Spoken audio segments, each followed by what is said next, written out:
Saturday, 22nd of November 2025. Without further ado, some years ago, 1999, 98, somewhere between 1998 and 2000, I came across a book, the name of which I won't say here for fear of falling foul of copyright issues. It's about a journey of many women who are seeking what they call the sacred. Some find their way through Catholicism, some through Buddhism, and they're all seeking God. The author, a date of its publication in 1996, I think, had almost certainly come down on the side of Buddhism. And certainly until I was given the spirit of adoption in 2015, I had been on my own Christian journey for 25 years, and there are many nuns and priests and all manner of people who, before they are dealt with by God and regenerated and are given the Holy Spirit, which is the spirit of adoption, and we stop seeking and we know our God in Jesus Christ, many people, all the saints at some point will journey through valleys deep and mountain tops high.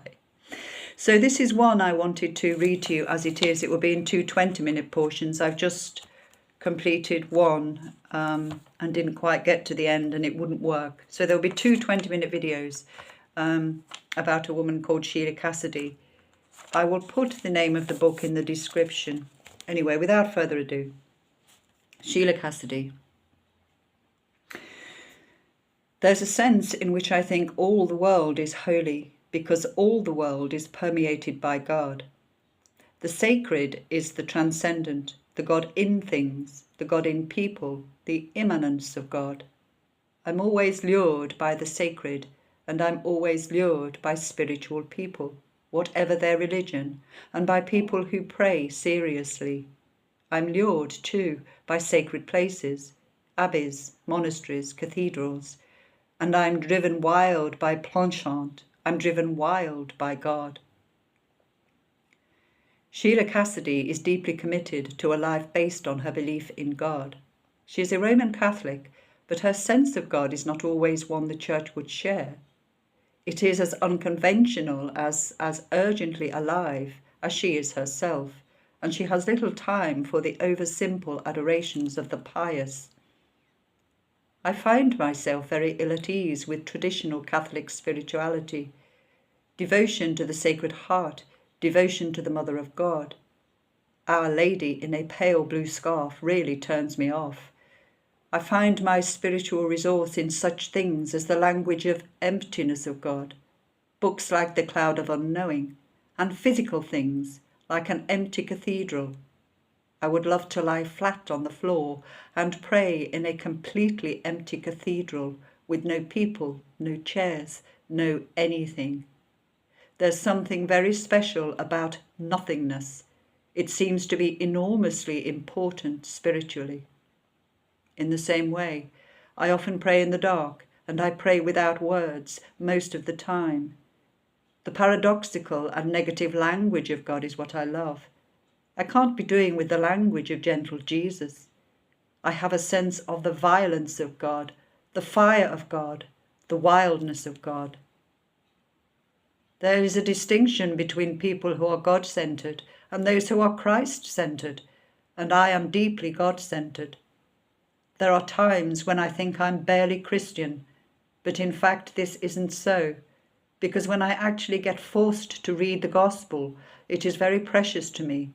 And I suppose my roots in Christianity are deep.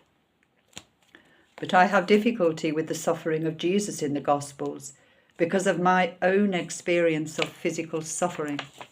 And I find the two things get in the way of each other in a sense. I think, though, that the Christian idea of God being in the tortured prisoner or the dying person is a very meaningful one. When I was afraid and suffering, I tried desperately to pray, and I asked, "What do I have to give you?" And all I had to give was my pain. Sheila's pain was a turning point in her life. She is a medical doctor, and during her late 20s she was put in charge of a casualty department in a big hospital. But she was frustrated by the administration, which meant she had no opportunity for the training in surgery that she'd always wanted. She became friends with a young doctor from Chile, Consuelo, who was working in the department. When Consuelo returned to Chile, Sheila decided to follow her and to continue her surgical training in South America. She emphasizes that at this point in her life, she was entirely materialistic. She had heard that a doctor in Chile would have maids and a swimming pool, and did not conceive that she would have any desire to serve the poor. Her decision to go there, however, was to have consequences she could never have dreamed of. When she arrived in Chile with her dog and all her household goods, she found a country in political turmoil. Although for at least 6 months she was quite unaware of it, as she could not speak any Spanish. In the end, Consuelo explained to her that the Allende government was trying to bring about in 5 years the sort of welfare state that it took England 100 years to establish. They were trying to tackle hunger and malnutrition, illiteracy and subhuman housing, but there was great opposition to many of Allende's reforms from those who were happy with the status quo. But still Sheila did not take much notice of the politics.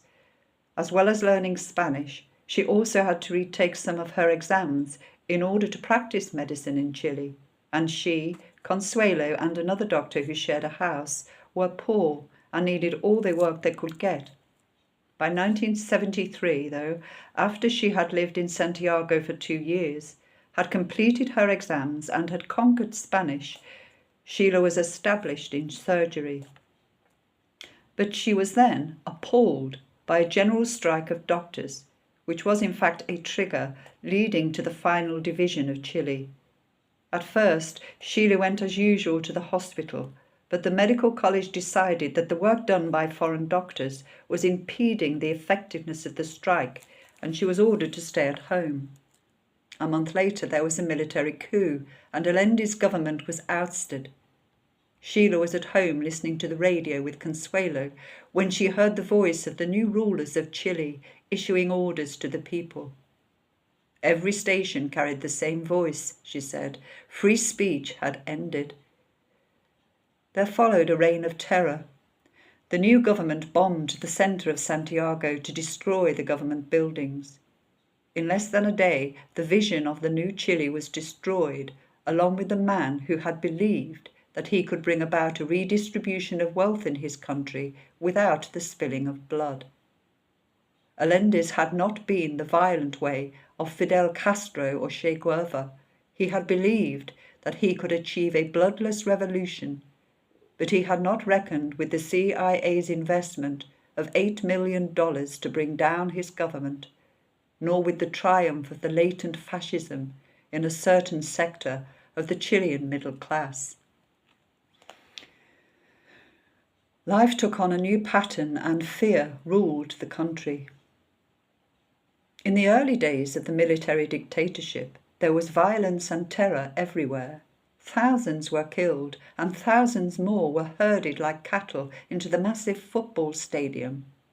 No one was allowed out after 8 at night, and as I looked along the darkened streets of Santiago under curfew, I would see the sleek limousines of the military, the long fast cars racing towards the centre of the city, followed by lorries full of soldiers or tanks. Helicopters surveyed the city each night, and busloads of steel-helmeted soldiers would speed away to assignments searching for the so-called terrorists. And always lurking in the shadows would be the stealthy figures with machine guns. After some weeks, Sheila was allowed to return to work, but was deeply saddened by the death of Consuelo from a fatal illness. Sheila's religion had not meant much to her for some years, but now she felt sad and lonely.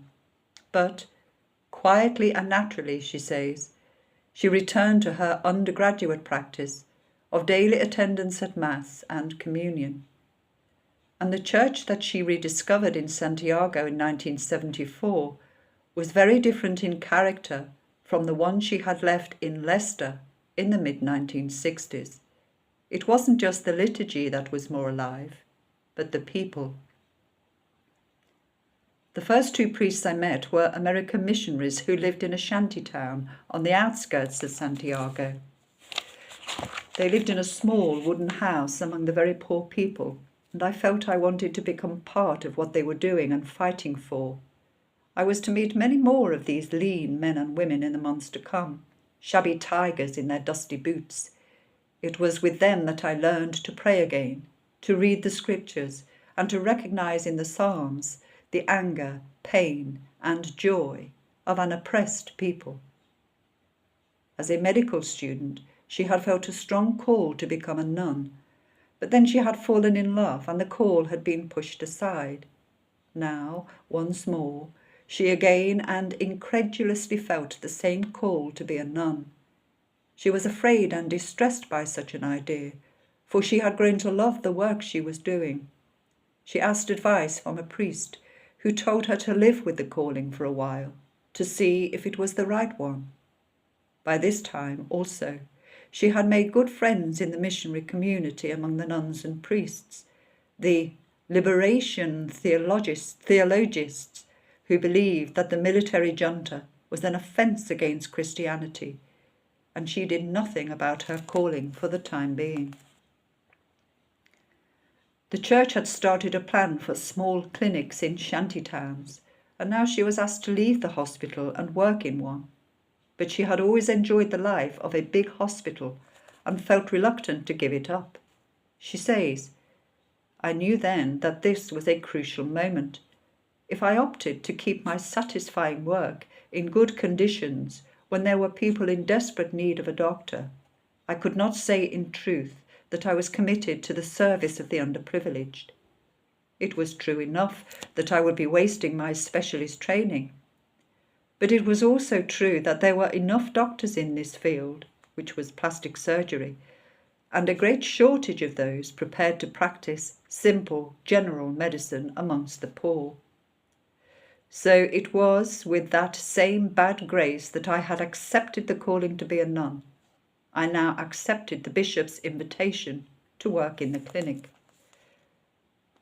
It amazes me now that it took so long for the political reality to dawn on me, the direct link between people's health and their social conditions. I think the penny had really dropped for me when I was working in a children's hospital. Each day we would admit a number of sick babies, tiny, wizened creatures, half the size they should be, because they were not getting enough to eat. I remember to this day how the doctors stood around the cots and discussed the management of such cases, as if it was pneumonia or meningitis or cancer, but not malnourishment and illness caused by poverty.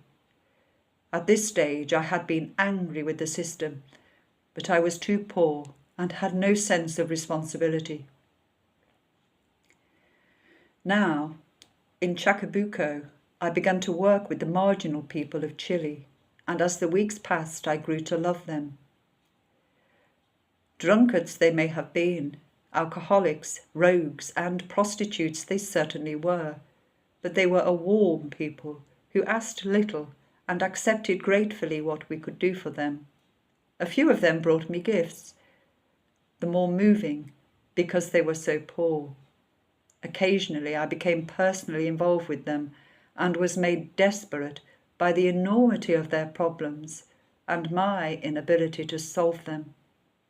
As I spent more time in prayer and tried to translate my growing love of God into concrete terms, I sought Him more and more in my patience, mindful of Matthew 25.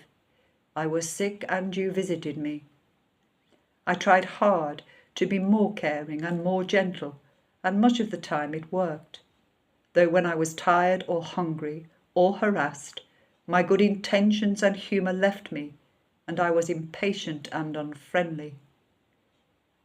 It was easy to see the image of God in the sun setting behind the Andes, or behind the restless tossing of the sea, but the image of Christ in his creatures is a very tarnished one, and it is too easy to miss.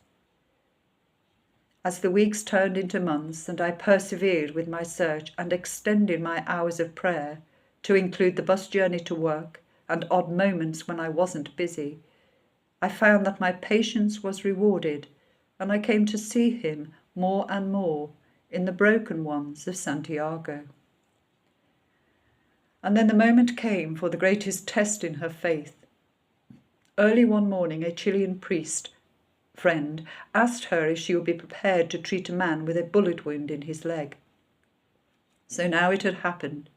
The moment that I had neither looked forward to nor dreaded had arrived, as I had known that it inevitably would. Without hesitating, I said yes, knowing quite well that this might mean the end of my work in Chile. I did not weigh up the pros and cons. A doctor faced with a wounded man does not weigh on balance the worth of that man against the worth of other possible patients.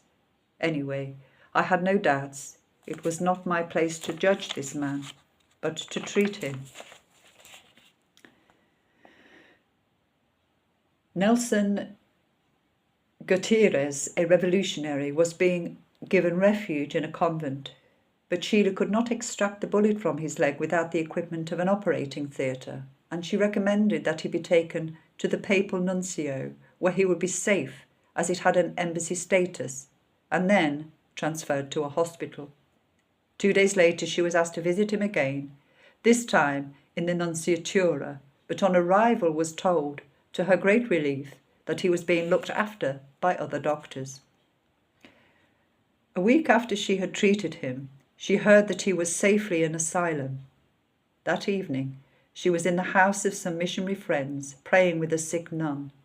Suddenly, there was a terrible scream. I rushed to the landing, thinking that perhaps Enriqueta, the housekeeper, must have fallen down the stairs. Indeed, there she was, lying on the dining room floor, but with blood flowing from a bullet wound in her back. My memories of the next few minutes are like a bad gangster movie, trying to staunch the flow of blood, and then taking cover, cringing under the kitchen table from a fresh hail of bullets. Then, to my amazement, I found it was me they had come for, and they led me blindfold to a waiting cell. The soldiers took her to the Casa Grimaldi, a major interrogation centre of the dreaded DINA, the Directorate of National Intelligence. She was led into a room and ordered to take off all her clothes. Outraged, she protested that she was a British doctor and that this would cause an international incident. But the chilling reply was that DINA's image in the world was so bad they didn't care. She took off her clothes.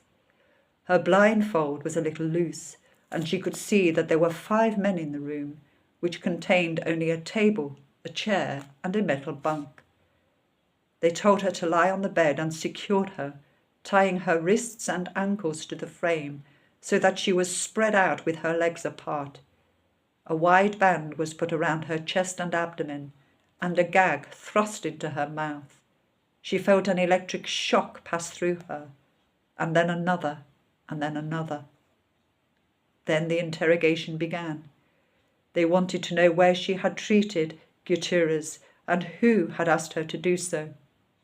With her head quite clear, she made the decision to lie in order to save the nuns and priests involved.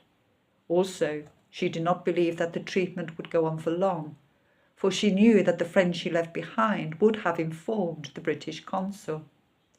Her lies were so convincing that they untied her and took her with them to the house she had described as part of her story. They could not, of course, find it, and told her that it would be much easier for them if they killed her straight away. I sat there and realized that perhaps I was going to die. It was a curious feeling, and I thought, what then? Suddenly God and heaven seemed very unreal and very far away, and I wondered seriously, almost for the first time in my life, if it was all a fairy story. It was as though I looked over the edge of a precipice and saw nothing, and it seemed that there was nothing beyond. I can't remember what I thought over the next few minutes, but I know that I came back quite calmly to the certainty that it was not all nonsense and that God did exist. But this was a cold-blooded, intellectual decision, and it brought me no warm Christian comfort. As I faced the prospect of death, I thought, what a very stupid way to die. But there seemed no alternative to what I was doing. So I sat there and somehow stretched out my hand to the God who seemed so far away.